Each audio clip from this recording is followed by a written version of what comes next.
Vamos entrar na nossa aula de hoje. Hoje a gente vai encerrar hoje o nosso tratamento com o esboço e o sermão em si.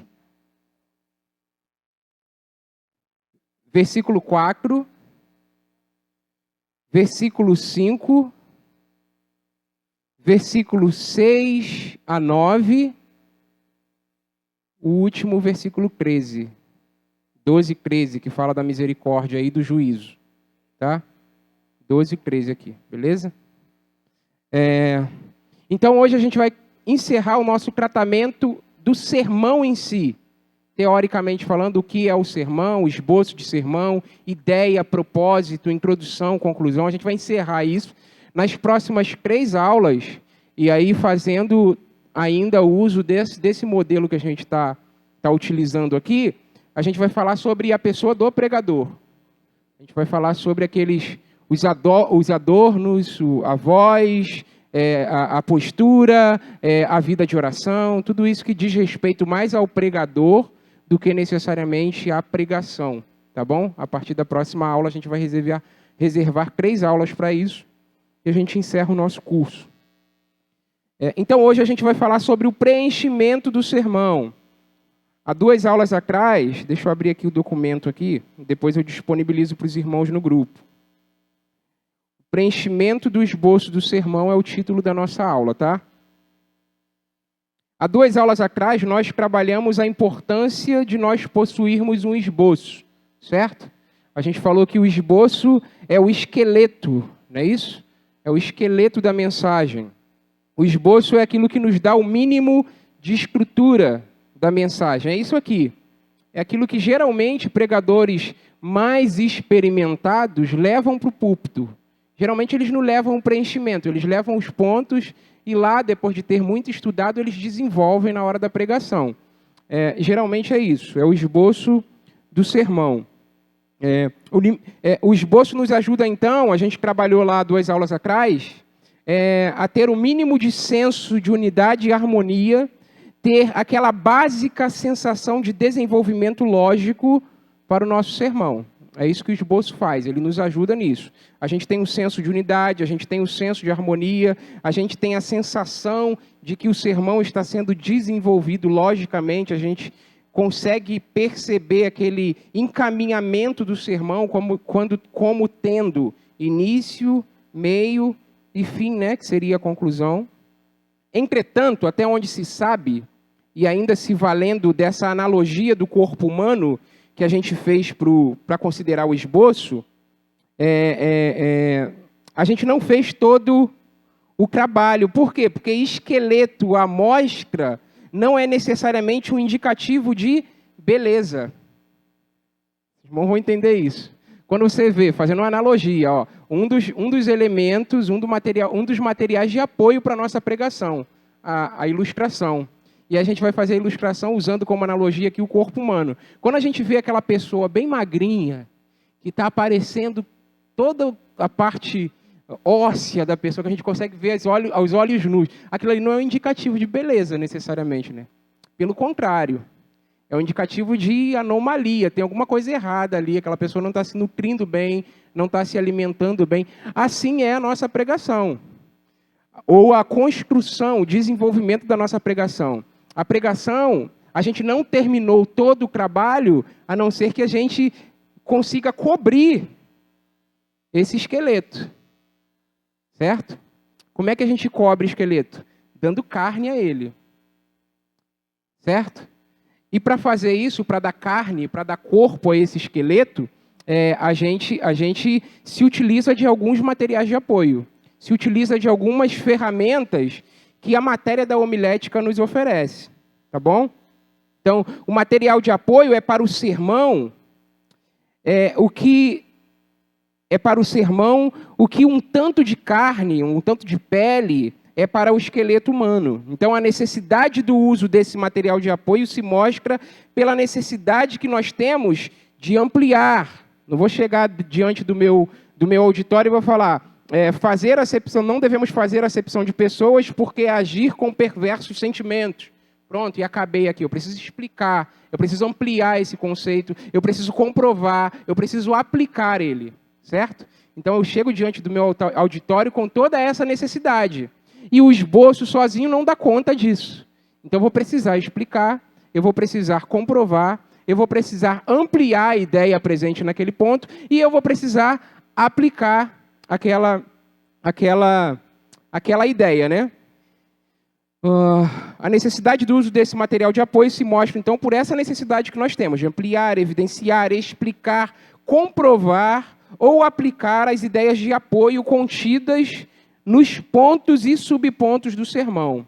O livro que a gente tem usado aqui, como livro-texto para a nossa matéria, nos oferece pelo menos 6 elementos que servem de material de apoio para o preenchimento do sermão. 6 elementos.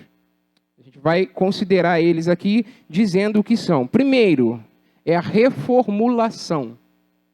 Primeiro é reformular a ideia. Você tem a primeira ideia e você vai reformulando a ideia. É interessante que ele se utiliza de uma analogia do carro, né? De quem dirige, ele fala, reformular é você trocar de marcha sem sair do lugar.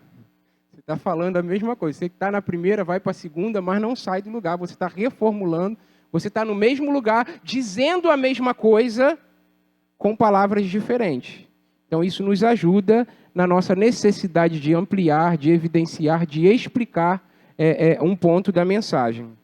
Tá? Então, o que é a reformulação? Quando nós tratamos o tema da pergunta de desenvolvimento, não sei se os irmãos lembram, isso é verdade? Que diferença isso faz? Lembra disso? São 3 perguntas de desenvolvimento. Que diferença isso faz? Isso é verdade e o que isso significa? Uma explica, uma comprova e a outra aplica. Não é isso? A pergunta de desenvolvimento do sermão. A gente tocou na temática da reformulação. Só que naquele particular, a reformulação não ajuda. Porque a reformulação dificilmente ela te joga para trás. A reformulação, ela tem o propósito de ajudar a fixar a ideia. A gente compreender, tornar clara a ideia. Dar 3 marteladas no mesmo prego, ou no mesmo lugar do prego, para que aquela ideia consiga entrar na nossa mente. Você falou a primeira vez, tá, eu não entendi. Pode explicar isso melhor? E aí você reformula. Falou uma segunda vez, tá, ainda não está tão claro. Tem mais explicação? É como se você fosse respondendo essa pergunta do seu auditório. Uma pergunta que ele não está fazendo, logicamente, mas pode estar na mente dele. Então, eu me utilizo da ferramenta da reformulação para que aquela ideia, então, esteja ou fique fixada, né? Esteja fixada na mente do meu ouvinte. Então, essa pergunta, né, a pergunta de desenvolvimento, nos ajuda, né, a dar um senso de propósito ao nosso sermão. Nós falamos que, naquele particular, a reformulação ela possuía alguma importância, mas ela falhava em nos lançar para frente. A pergunta de desenvolvimento, ela sempre tem essa intenção de nos lançar para frente. Pois essa é a função, e a função da reformulação é essa, repetir a mesma coisa com palavras diferentes. Então, o uso da reformulação se faz presente também na prática desse, por exemplo, um outro lugar que a gente usa a reformulação é na prática da sentença de transição. A gente tratou na aula passada a sentença de transição. Lembra? Do ponto 1 para o ponto 2. De um ponto para um subponto. A gente sempre tem uma sentença que a gente chamou de sentença transicional. Os irmãos lembram disso? É aquela palavra que me ajuda a revisar o que foi dito e me joga para frente.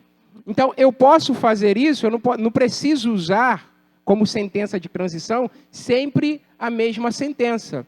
Eu posso falar a mesma coisa com palavras diferentes para não cansar o meu ouvinte, para não cansar o meu auditório, para não cansar o meu público. Eu estou reformulando aqui, tá vendo? Os irmãos perceberam isso? Para não cansar o meu ouvinte, para não cansar o meu auditório, para não cansar a reformulação. Tu fala a mesma coisa com palavras diferentes, palavras sinônimas, né? Tudo bem? Então, para que a sentença de transição não seja a mesma, nós usamos a reformulação para que nós mantenhamos o senso de construção e desenvolvimento no sermão. Porém, o lugar ou o espaço do sermão que a reformulação se mostra mais valiosa é aqui, como material de apoio do esboço, como carne para o esqueleto. A reformulação, nesse específico, ela nos ajuda a imprimir na consciência do auditório, com clareza e fidelidade, a ideia que nós estamos transmitindo naquela ocasião específica. Veja, o irmão Jorge fez uso aqui de reformulação, quando ele quis evidenciar, quis tornar claro para os irmãos que a palavra apostasia não significa necessariamente afastamento de Deus, mas dependendo do contexto ela pode significar outra coisa, não é isso? Só um afastamento físico. E o que ele fez? Como é que ele fez a reformulação? Usando vários textos diferentes, em ocasiões diferentes. Ó, aqui, afastamento de Deus. Aqui, afastamento de Deus. Aqui, afastamento de Deus. Agora lá, ó, afastamento físico. Afastamento físico. Ele foi reforçando com reformulações, onde a palavra aparece, na mente dos irmãos, essa verdade. Nem sempre a palavra apostasia... O que ele quer dizer com isso? Nem sempre a palavra apostasia significa debandar da fé. Esse é o ponto dele. Para comprovar isso, ele se utilizou de reformulações. Entende o valor da reformulação? Aí tu, agora eu estou convencido, é isso mesmo. Aí ele falou a mesma coisa. Ele estava falando a mesma coisa o tempo todo. Falei, agora eu estou convencido. A reformulação ajuda o nosso auditório a ter esse... a sofrer ou a experimentar esse efeito. Estou convencido. Legal, agora foi. Beleza? Então a gente precisa se usar da reformulação como carne, né? Como corpo aqui, carne, para o nosso esboço do sermão. Então, aqui a ideia, então, é para que nós não passemos de forma acelerada, a reformulação vai nos ajudar, para que nós não passemos de forma acelerada por determinado conceito ou exposição. Para que não aceleremos um assunto sem a certeza de sua plena absorção. Mais uma vez, para que não atropelemos ideias que se mostram importantes na construção do nosso argumento. 3 vezes falei a mesma coisa. Para que não aceleremos, para que não atropelemos, para que não passemos de forma acelerada ou célere. 3 coisas, 3 palavras diferentes para trazer a mesma ideia. Nós não podemos passar por uma verdade sem esgotar a possibilidade de torná-la ou de fazê-la entendida para o nosso ouvinte, para o nosso auditório. Então, o que eu digo aqui, para que nós não passemos de forma acelerada por determinado conceito ou exposição, para que não aceleremos um assunto sem a certeza de sua plena absorção, que os nossos ouvintes estão entendendo ela, para que não atropelemos ideias que se mostram importantes na construção do nosso argumento, nós nos valemos da reformulação. Isso é reformulação. Dizer a mesma coisa com palavras diferentes. Isso aí ajuda a gente a preencher os nossos pontos ali do sermão. Esse é o primeiro elemento, então, o primeiro material de apoio. Segundo material de apoio, que é oferecido nesse livro para a gente alimentar o nosso esboço do sermão. Definição ou explicação. Definir palavras. Mais uma vez, eu vou usar o exemplo do irmão Jorginho. O que é apostasia? Ele foi buscar na história, né? Ele foi buscar na Bíblia lá do século XIV. A palavra apostasia significava partida. Né? Não foi isso? Não foi isso? Significava partida. Era traduzida como partida. Então ele define o significado da palavra, ele explica, ele coloca em frases aquela palavra. Isso vai ajudar. Vai nos ajudar a alimentar ou colocar carne e corpo no nosso sermão. Então, a definição, ela assume lugar de se colocar um limite ou de delinear aquilo que precisa ser incluído na nossa declaração. Definição e explicação também nos ajuda como material de apoio de um sermão, pois nos servem na necessidade de tornar certo termo ou certa palavra utilizada no texto bíblico, ou utilizada em nossa exposição do texto bíblico, clara. Para isso eu me utilizo da definição, da explicação. Apostasia. Falar apostasia para os irmãos nunca mais os irmãos vão passar por essa palavra simplesmente entendendo que ela tem somente um sentido técnico. Não, pode ser Afastamento físico. Não é isso? Porque o irmão teve cuidado de explicar para a gente. Definiu o significado da palavra e explicou para a gente essa palavra. Não é isso? Então, essa é a função da explicação, da definição no esboço do sermão. Então, a prática da definição de palavras, de termos, nos ajudará a estabelecer o limite do que nós queremos dizer ou o que aquela palavra ou termo que aparece no texto lido significa. Por exemplo, que a gente pode usar de exemplo aqui, a gente está usando na nossa matéria o termo sujeito e predicado, não é isso? Dentro da matéria de homilética. O que a gente tem tido cuidado de fazer aqui sempre que a gente usa esses termos? Os irmãos vão lembrar? Quem pode dizer para a gente? O que a gente tem tido cuidado de dizer? Quando a gente fala sujeito, quando a gente fala predicado, o que a gente tem cuidado de dizer? Oi? Isso aí é o que significa na nossa matéria. Mas a gente tem tido cuidado de dizer aqui que a definição desses termos dentro da homilética não é a mesma definição que a gramática dá a esses termos. Da língua portuguesa. Se eu for levar a definição técnica de sujeito da homilética para a gramática, eu posso ter problema. Entende? Então, dentro da homilética, ela tem um significado. O que é o sujeito dentro da homilética? É a resposta à pergunta, o que esse texto quer dizer. O que é o predicado? É a resposta à pergunta, o que esse texto diz a respeito do que ele está dizendo. São definições dentro da matéria homilética. Leva isso para a gramática, vai ter problema, porque nós estabelecemos um limite para esse termo técnico dentro da homilética. É isso. A definição te ajuda a estabelecer limite do que pode ser inserido, do que deve ser retirado da sua exposição, da palavra ou da ideia que você está querendo transmitir. Tudo bem? Então, a prática da definição nos ajudará a estabelecer o limite do que nós queremos dizer, ou o que aquela palavra ou termo que aparece no texto lido significa. Um exemplo de definição e explicação, que eu tirei aqui do livro também, é um exemplo utilizado por R. Palmer, e ele tenta definir e explicar o que significa, o que é o amor eros, certo? Estava até conversando com o Cleito esses dias sobre amor eros, né? Aí ele vai dizer assim, eros é o amor merecido. Já define que tipo de amor é esse, que amor é esse, né? Eros é o amor merecido, amor que é conquistado por nós. Não é o amor instintivo que temos para com os nossos pais, está fazendo diferenciação de amor. Que tipo de amor ele está trabalhando aqui?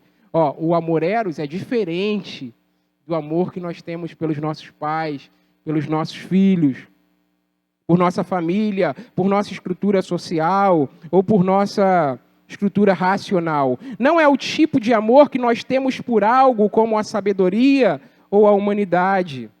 É o amor que é merecido de nós, por causa da excelência compulsiva daquela pessoa, coisa ou realidade. É o amor à beleza, o amor ao poder, o amor à força. O que ele está querendo dizer é que é um amor que não existe em nós. Nós somos conquistados pela coisa amada. Ela desperta em nós um amor, não é um amor natural. Esse é o amor eros. Basicamente é isso que ele está dizendo. Então ele está definindo o que na exposição dele aqui significa o amor eros. Esse é o tipo de amor eros. E ele explica e dá exemplos de como esse amor funciona. Certo? Isso também vai ser de grande valia, vai nos ajudar na construção do nosso esboço do sermão. A ilustração, um material de apoio que a gente já vai citar, que a gente vai passar por ele aqui, também ajuda nessa função de preencher o sermão. E ela ajuda também quando a gente está nesse trabalho de definir, ou na intenção de definir ou explicar determinado termo, palavra, ou assunto, ou ideia, alguma coisa parecida com isso. Exemplo do uso da ilustração como suporte da definição. Veja, não é a ilustração em si que a gente está trabalhando aqui, mas é a ilustração usada para nos ajudar a definir uma palavra, o que uma palavra significa. Aí ele dá um outro exemplo. O que nós queremos dizer quando falamos que uma coisa é santa. Qual é a intenção dele aqui? Identificar o que é santo. Definir o que é santo. O que eu quero dizer quando eu digo uma coisa é santa? Aí ele vai dar exemplos, que é a analogia ou que é a ilustração aqui. Ele vai dizer assim, ó, olhe para a sua Bíblia. Está escrito nela, algumas, né? Nem todas mais, né? Mas está escrito nelas. Bíblia sagrada, né? Ou santa, não é isso? Aí ele vai dizer, o que a torna santa, sagrada? A terra de Israel é chamada de quê? Terra santa. Jerusalém é chamada de quê? A cidade santa. E aí ele responde, por quê? Porque há uma qualidade inerente compartilhada pelas três, pela Bíblia, pela terra de Israel e pela cidade de Jerusalém. Que qualidade é essa? Todas pertencem a Deus. O que significa ser santo? Pertencer a Deus. Entende o ponto dele? Então ele se utilizou de ilustrações, falando da Bíblia, falando da terra de Israel, falando de Jerusalém, para nos ajudar a entender o que é algo santo. O que torna uma coisa santa. O que é? Pertencer a Deus. Ser santo é pertencer a Deus. É isso. Ele definiu para a gente, mas usando ilustrações, usando essas três realidades aqui, da Bíblia, da terra de Israel e da cidade de Jerusalém. É por isso que são santas, pertencem a Deus. É isso, essa é a definição que ele faz aqui. Um adversário ou dificuldade que pode ser enfrentado aqui pelo pregador na utilização desse recurso, especificamente da explicação, é o não conhecimento do auditório. Isso é importante, pois ele precisa se valer de experiências e ilustrações que toquem a realidade dos ouvintes para dar clareza à sua ideia. Um exemplo, se eu vou para um público que nem sabe o que é Bíblia Sagrada, e eu falar por que a Bíblia é Sagrada, eu nunca ouviu a palavra santo, e eu tentar explicar o que é santo, utilizando a experiência da Bíblia Sagrada, eu não vou ajudar. Entende? Esse é o ponto dele. Então, isso pode ser um adversário. A gente tem que conhecer bem o nosso auditório, a gente tem que conhecer bem a realidade dele, para que a gente possa se valer de ilustrações ou de exemplos que comuniquem a realidade prática daquele povo. E aí eu explique o conceito que eu estou querendo passar. Tudo bem? Então, a gente se vale na construção do nosso sermão, como preenchimento do esboço do nosso sermão. A gente se vale de definição e explicação. A gente se vale de reformulação. Aí o terceiro que o autor cita aqui para a gente se vale de informações factuais. Um outro recurso que o pregador se vale para fornecer corpo ao seu esboço são as informações factuais. Informações que estão fundamentadas em fatos dão credibilidade ao pregador, certo? Então, um fato é um fato, independente do ambiente que a gente estiver. Ele não pode ser desmerecido, né? Ele não pode ser derrubado. É um fato que se comprova por si mesmo, independente da pessoa do pregador, certo? Então, essas informações factuais também podem ser utilizadas por nós quando a gente estiver construindo o nosso sermão. O cuidado necessário nesse particular é não confundir informações factuais com opiniões. Um fato é um fato, a minha opinião sobre o fato não é o fato. Tudo bem? A gente vai dar um exemplo sobre isso.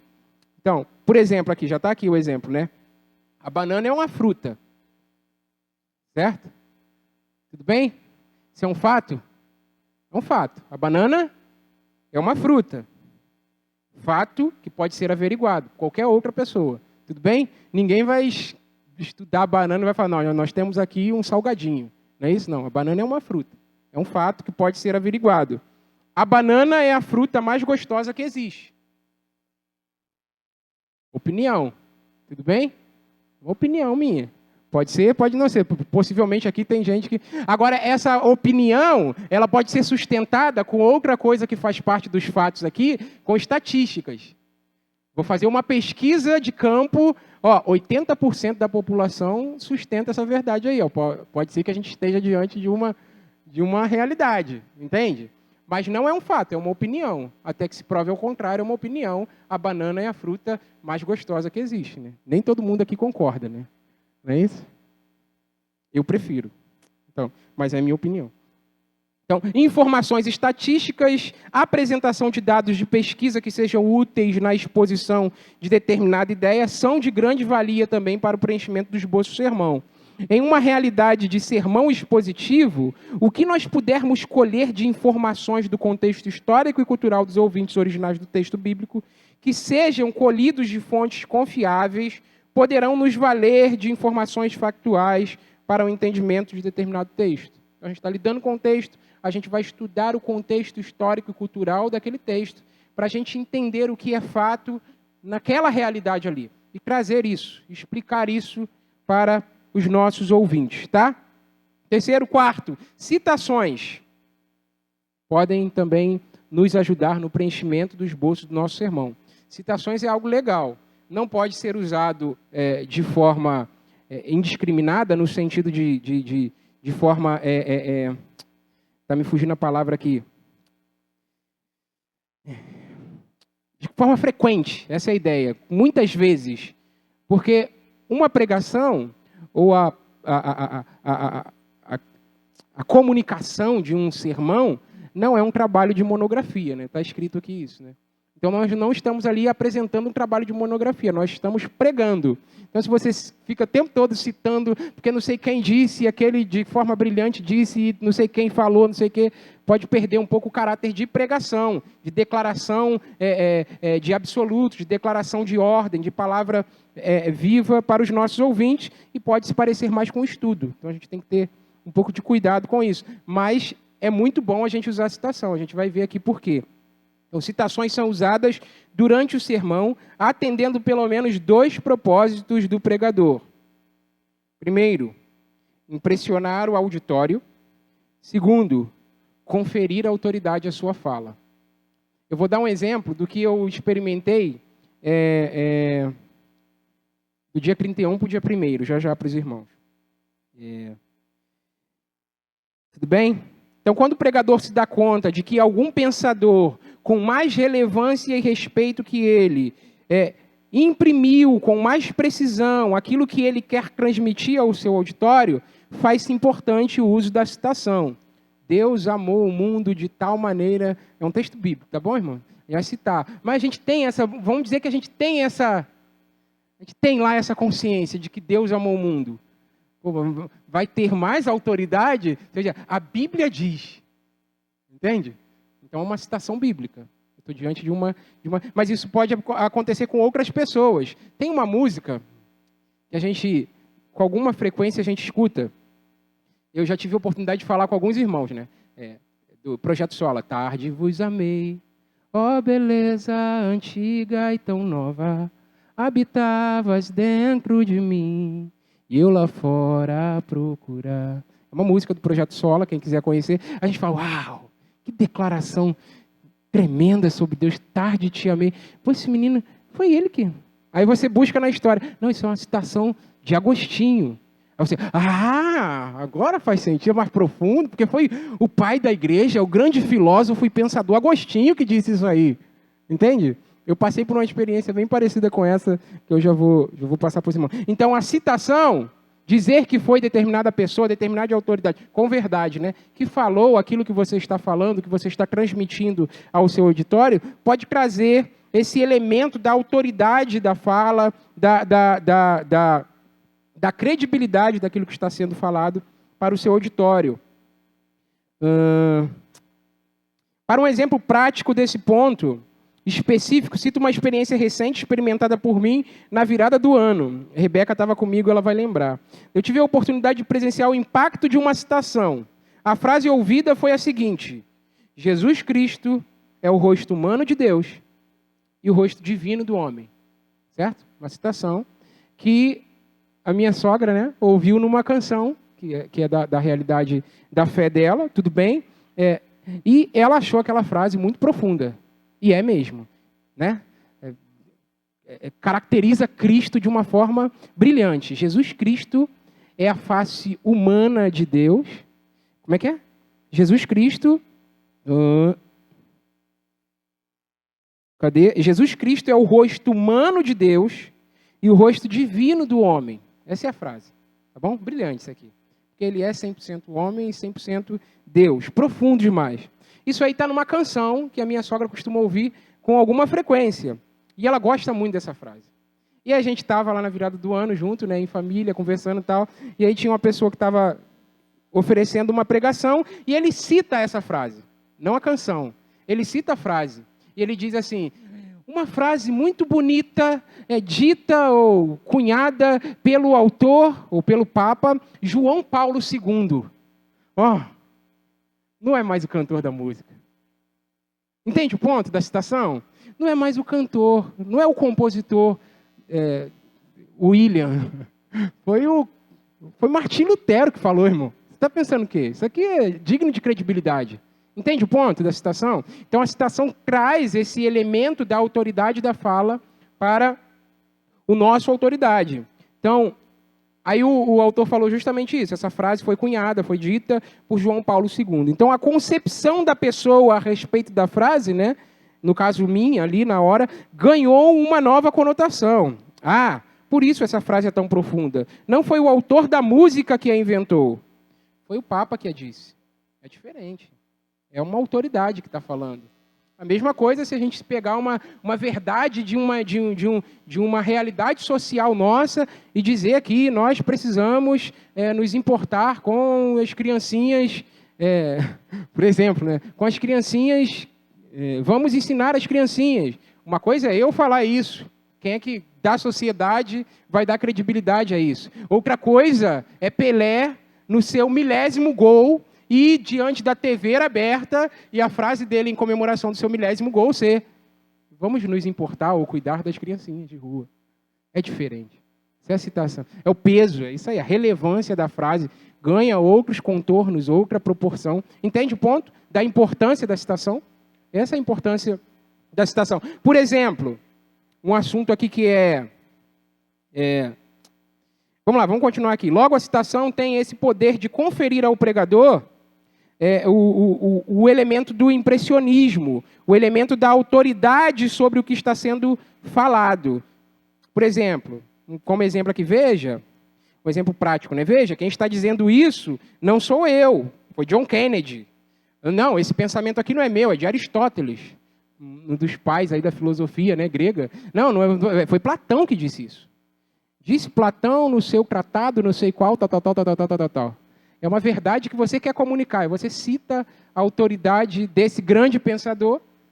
Então, isso ajuda a gente no preenchimento do esboço do nosso sermão. Quer dizer que você tem que usar Platão, que você tem que usar Aristóteles. Estou dando exemplo aqui de figuras que têm alguma relevância social, alguma relevância para a educação nas suas áreas de atuação, e eles disseram isso, entende? Só para os irmãos entenderem aqui o ponto. Assim por diante. Outro exemplo deste fato. Poderia chegar aqui diante de um púlpito, pregando e dizer: todos nós nascemos escravos do pecado. Alguns irmãos é o irmão William, que convive com o William. Você está equivocado aí. Não sei se é bem assim não, né? Cuidado aí com isso aí que você está falando, e aí vai vir 70% da igreja aceita, 30% vai me colocar na parede. Que história é essa que eu nasci escravo? Você está pensando o quê? Outra coisa é chegar, como diz Martim Lutero no seu livro Nascidos Escravos, todo homem. Opa, caraca. Lógico que você vai pesquisar depois, você não vai aceitar o negócio como um enlatado, né? Você vai pesquisar para ver se isso faz sentido biblicamente falando, mas é diferente. É uma citação de uma autoridade, por exemplo, o pai do protestantismo. Martim Lutero disse isso. Então eu vou pesquisar, vou saber se isso é caramba, foi o Martim Lutero que disse isso. Entende o ponto? A importância da citação?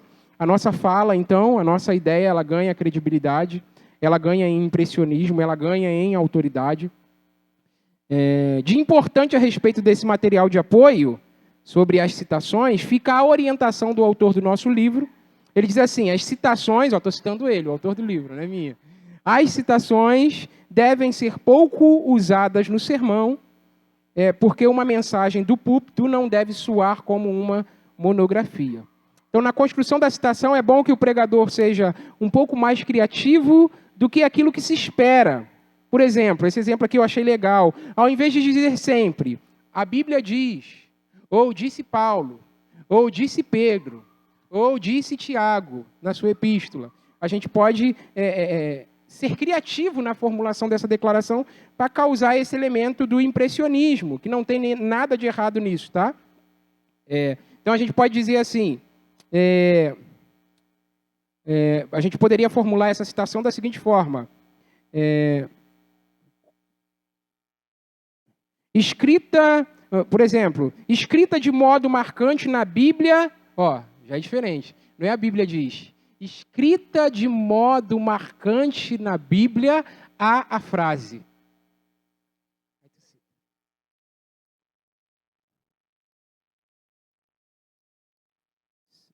Sim.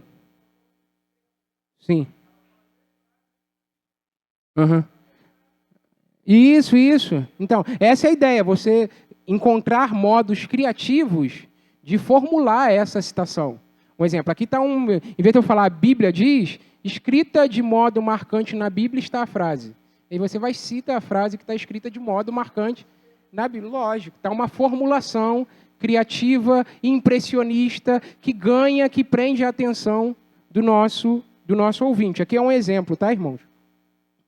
E aí a frase que ele colocou aqui é essa: Paulo sentia acentuadamente. Ele vai falar sobre esse sentir de Paulo de forma acentuada. Tá bom?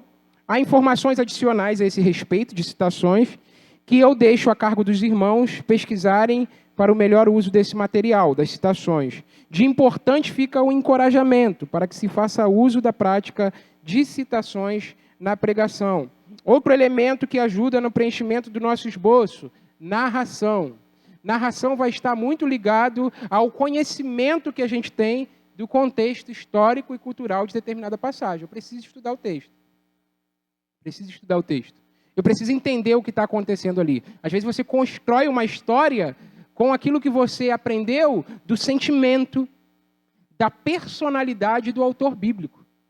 Por exemplo, eu cito aqui como exemplo, a gente já vai passar por esse ponto, então não vou ficar lendo de novo aqui. Mas, por exemplo, quando a gente está diante da epístola de Paulo aos Gálatas, a gente tem um evento interessante acontecendo ali. Paulo está, já estou construindo uma narrativa. Eu estou jogando para lá. Eu estou fazendo um esforço de colocar o meu ouvinte na história. Paulo está perplexo, porque os ouvintes dele, a igreja dos Gálatas, estava de forma tão acelerada se desviando da fé. E na cabeça de Paulo, aquilo ali não era possível. Não havia razão de ser.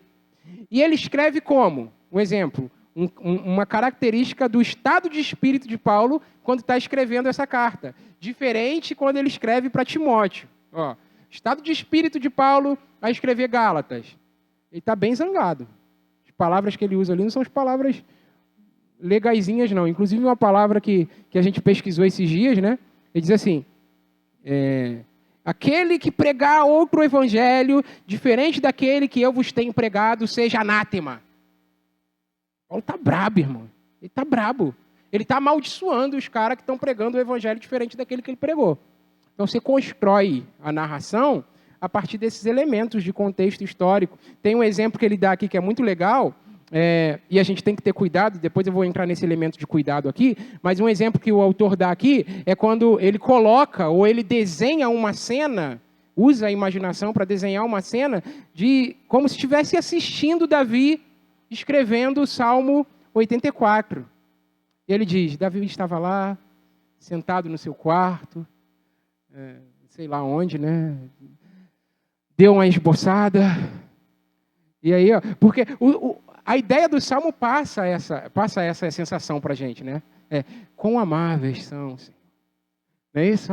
Ele está com leveza de espírito ali, ele está suspirando nas verdades que ele está declarando. Quão amáveis são os teus tabernáculos, Rei meu e Deus meu. O pardal encontrou.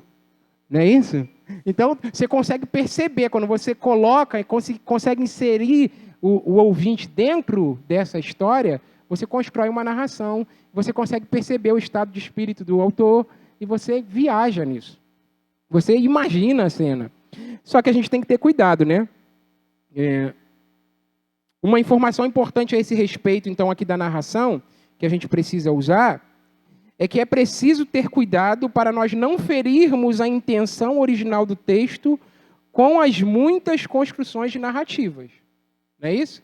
Começar a pensar muito em que Deus estava fazendo antes de criar o mundo não vai ajudar muito.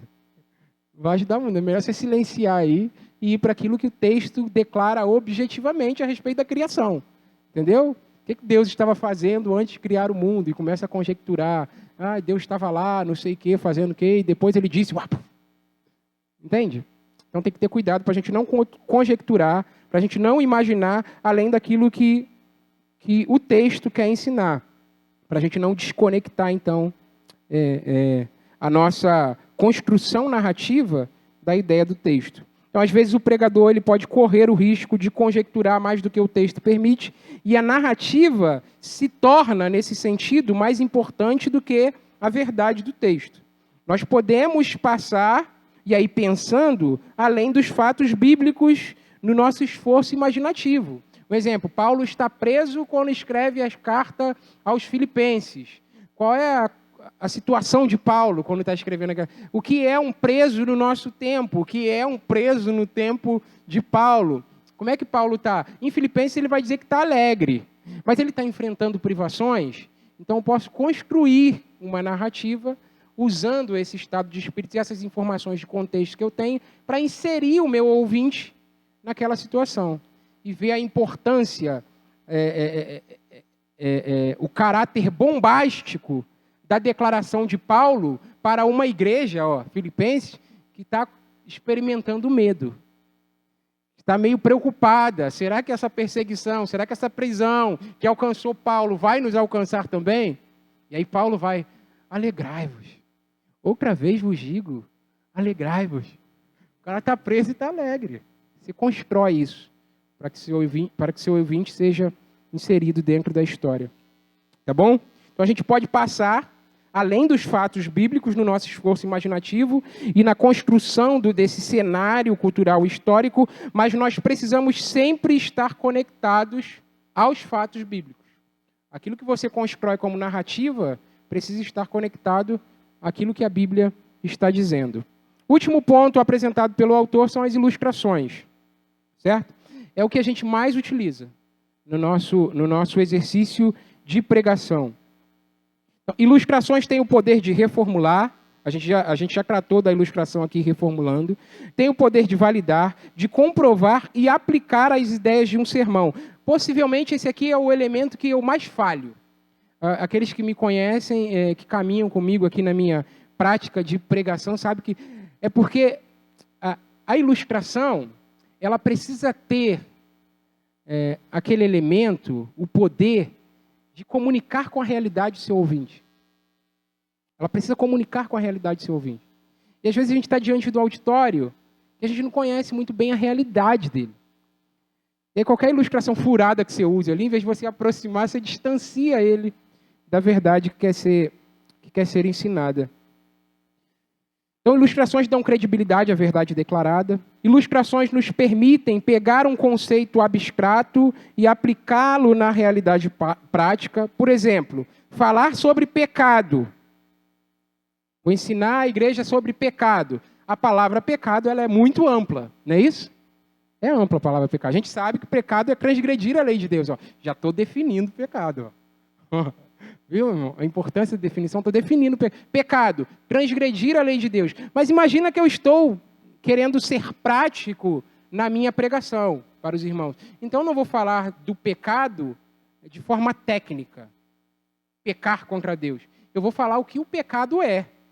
Eu vou aproximar mais ainda essa realidade ou essa palavra da vida dos irmãos. Então, falar sobre pecado é amplo demais. Falar sobre, por exemplo, a martiologia.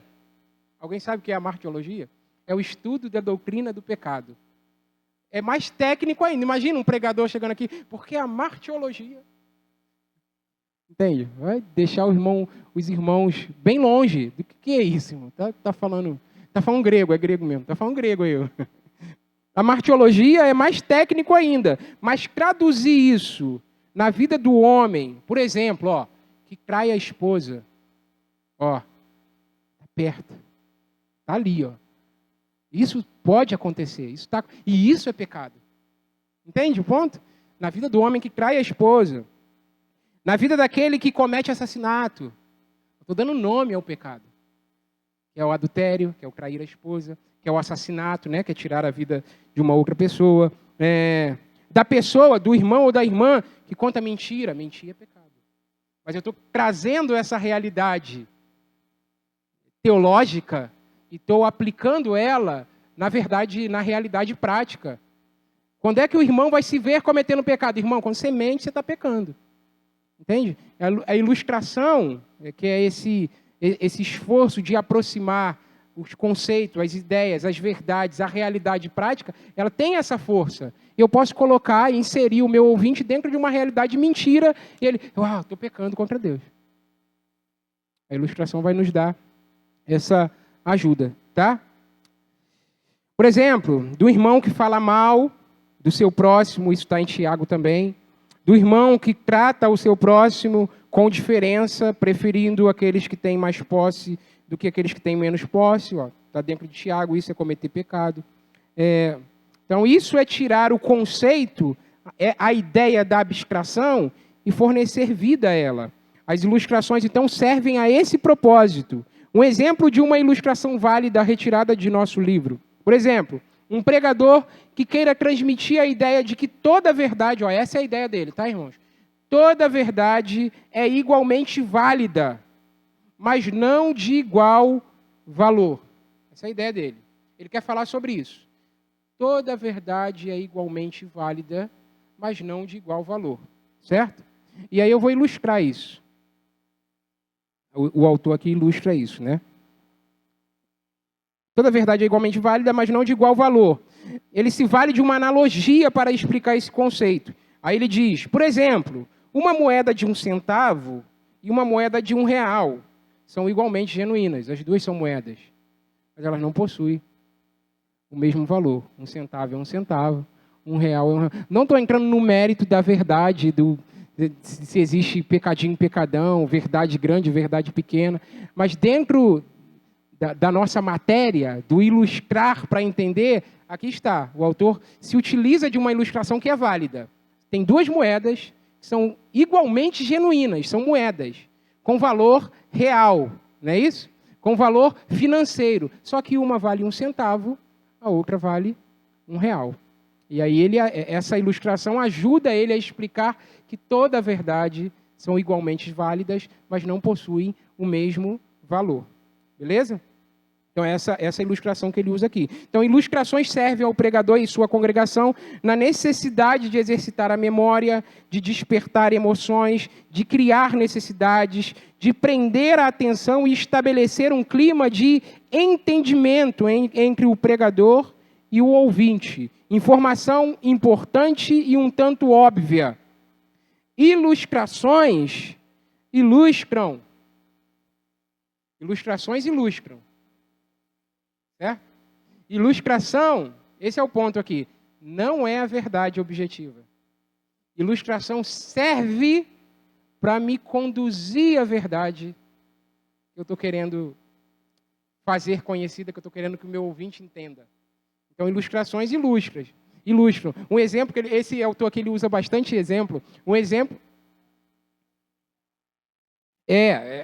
ela nos aproximam da verdade. Eu estou com uma verdade que eu quero que o meu ouvinte entenda. Eu vou usar uma ilustração que tenha conexão com a realidade prática dele, para que ele entenda essa verdade. Por exemplo, dá um exemplo para os irmãos, que Jesus fazia muito uso. Parábolas. Certo? Parábolas, todas as parábolas que Jesus usa, o que ele se utiliza para ensinar uma verdade, um conceito, são histórias inventadas ou reais, que ele se utiliza para evidenciar uma verdade. Por exemplo, uma parábola que a gente gosta muito, está chegando na minha hora já, uma parábola que a gente gosta muito, que é a parábola do bom samaritano, certo?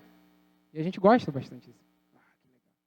Então, Jesus, aquela ali é uma parábola inventada, uma história inventada, ele se utiliza daquela história para ensinar uma verdade. Para mostrar para os seus ouvintes quem deve ser tratado como seu próximo. É isso. E aí ele monta toda uma história, não é isso? Ah, porque o homem saiu para ir tal, de um lugar a outro, e os salteadores pegaram e bateram nele, e passou o levita, e passou o sacerdote, e depois passou um samaritano, que era inimigo dos ouvintes dele. O que esse samaritano está fazendo aí? E aí, Jesus conta aquela história, os ouvintes dele entendem o caminho que ele citou, porque está dentro da localização geográfica deles, eles sabem que aquele caminho é perigoso, entende? Ele conta da realidade do sistema religioso da época. Levitas e sacerdotes não podiam tocar em alguém que tivesse morto. Está tudo ali. As pessoas que estão ouvindo aquilo ali estão entendendo o que Jesus está dizendo. E o samaritano é a pessoa mais odiosa para o judeu. Não pode vir coisa boa do samaritano. Jesus fala assim, o samaritano ajudou o judeu. Quem é o meu próximo? Pode ser aquele que é o meu inimigo. Entende? Aquele que estiver mais próximo ou que estiver mais necessitado da minha ajuda, da minha presença, sendo inimigo ou amigo. Não fazer acepção de pessoa, pode, tá bom. Mas entendeu o ponto? Ele se utiliza de uma ilustração para ensinar a verdade. Quem é o meu próximo? Aquele que te fez bem. Ou aquele que está carecendo da sua ajuda. Qualquer que estiver carecendo da sua ajuda é o seu próximo. Mas ele se utiliza de uma parábola. Então, a ilustração, que é a parábola, me ajuda a compreender a verdade do fato. Eu poderia citar outras aqui. A parábola do filho pródigo, a parábola do semeador. Tem várias parábolas. E geralmente, não sei se os irmãos conseguem perceber isso, Jesus dificilmente explica as parábolas dele.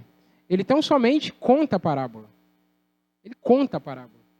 Por quê? A não necessidade de explicação. Eles conheciam. É a mesma coisa de você falar para uma dona de casa aqui a respeito da rotina dela, de trabalhar a casa, de cuidar da família, enfim, trabalhando essa temática. Se eu falar na linguagem da dona de casa, não vou precisar explicar nada a ela, porque ela está entendendo aquilo ali. Eu vou colocar ela dentro de uma realidade que ela entende e vou ensinar a verdade para ela. Tá bom? Que era a realidade dele. Para a gente fica distante. Você, como pregador, vai ter que explicar. O sacerdote, o levita, o samaritano. Por que Jesus cita o samaritano ali? Porque era inimigo dos judeus. Você vai ter que explicar isso. Vai ter que explicar para os seus ouvintes.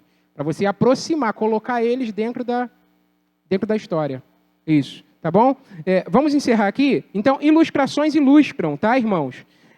Por que essa ênfase aqui de que ilustrações ilustram? Para que a ilustração ela não seja um fim em si mesmo. Tem gente que gosta de contar história, né? Tem gente que pega e gosta de contar história. Mas a história não pode ser um fim em si mesma. A história ela está atendendo um propósito. Qual é o propósito? Evidenciar a verdade. Eu preciso, com aquela história, com aquela ilustração, aproximar os meus ouvintes da verdade que está sendo pregada. Ajuda, facilita no entendimento deles, tá? Então, essas histórias precisam ter conexão com a realidade dos nossos ouvintes, mais um indicativo de que nós precisamos, então, uma vez que as ilustrações precisam ter conexão com a realidade dos nossos ouvintes, isso é mais um indicativo de que nós precisamos conhecer bem o público para quem nós estamos entregando a nossa mensagem. Tá bom? Então, são esses 6 elementos aqui que são colocados para nós como ajuda ou como material de apoio para a gente preencher o nosso esboço. Tá bom? Reformulação, definição, ilustração, citação, informações factuais, tudo isso. Você toma posse dessas verdades e vai preenchendo o seu esboço do sermão. Isso vai ficar mais claro para os irmãos agora. A que propósito tudo isso atende? A gente vai encerrar agora, tá? Conforme proposto no início do nosso estudo, um esqueleto apresentado sem um mínimo de revestimento não é sinal de beleza. Pelo contrário, sinaliza algum tipo de anomalia. Assim é o nosso sermão. Não concluímos o trabalho quando nós estruturamos o esboço. Há ainda um caminho a ser percorrido e esse caminho passa pela prática do preenchimento do sermão. Para preenchê-los, nos é oferecido alguns materiais de apoio que identificamos nessa aula aqui de hoje, ao menos 6. Reformulação, definição, explicação, informações factuais, citações, narração e ilustração. Uma informação adicional na dinâmica do sermão é que todo esse material, reformulação, definição, explicação, informações factuais, citações, narração e ilustração, atenderão à necessidade que o pregador tem de explicar, contextualizar e aplicar a mensagem. Quando você pega um texto da parábola do bom samaritano, você tem uma necessidade. Digamos que você tem um primeiro ponto aqui, seu primeiro ponto vai ser trabalhar a parábola do bom samaritano. Qual é a minha necessidade com isso aqui? Meus ouvintes não conhecem. Eles estão distanciados do contexto cultural e histórico disso aqui. Então eu vou explicar o que isso significava lá, eu vou contextualizar como isso pode significar aqui e vou aplicar. Todo ponto. Esse material de apoio vai me ajudar nisso. Então, grave isso. Isso não é algo que eu estou trazendo, nem está no livro, isso não é algo que eu estou trazendo de novo. Quem faz uso, isso é um método desenvolvido pelo pastor Antônio Neto. Se os irmãos quiserem conhecer, é só procurar Antônio Neto na internet. Ele tem um curso de pregação expositiva muito bom. E ele desenvolveu esse método, que ele chama de método ECA. E-C-A. Cada ponto ele explica, contextualiza e aplica. Explica, contextualiza e aplica. Cada ponto. Agir com perversos sentimentos. Vou explicar o que isso significa no texto. Vou contextualizar essa verdade para os nossos tempos e vou aplicar isso para nós. Agir em desarmonia com o modo de Deus. Vou explicar o que isso significa no texto. Vou contextualizar isso para o nosso tempo e vou aplicar isso para a nossa verdade, para a nossa vida. Certo? Agir contrário aos mandamentos. Vou explicar, vou contextualizar, vou aplicar. Agir como quem traz juízo sobre si. Vou explicar, vou contextualizar e vou aplicar. Tudo isso fazendo uso de reformulação, de citação, entende? De ilustrações. Quando eu explico, para tornar mais fácil a explicação, o entendimento, eu faço uso de ilustrações, de citações. Quando eu contextualizo, para tornar mais fácil o entendimento, eu faço uso de ilustrações, de definições, de reformulações. Entende? Basicamente é isso. É isso. E aí esse material vai nos ajudar na construção do nosso esboço de sermão. Amém, queridos?